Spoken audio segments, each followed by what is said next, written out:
Services, Qwashers, eBay and YouTube. So what we've simply got here is the turbo nozzle, the Sutner. We've then got the option there of obviously a turbo nozzle filter with threads on. Stainless steel mini quick release. Obviously we've got the option of having the mini quick release directly straight into the filter, but the only thing is when you're using it that way around, they do get worn.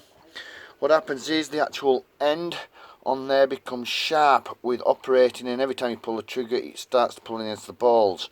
The whole idea of the stainless steel is they last, so it's something you're not going to have to replace very often, because obviously it's stainless steel, not steel, but also the edges themselves don't start to get ripped up the same way. So it's something on that side of it. We can't get them built in like that as stainless steel. We'd love to, but it's not something that's available. But like I say, that is an option to customers out there. So stainless steel with that system, then just screwing it directly straight in to the turbo nozzle with a mini quick release at the end. Thank you very much. Q Services, Qwashers, eBay and YouTube. Other ways, like I say, just a standard 1/4 inch that goes into there that's not stainless steel, but like I say, stainless steel is far superior. Obviously cost a good bit more to buy, but like I say, it is a one-off buy. Thank you very much. Q Services, Qwashers, eBay and YouTube.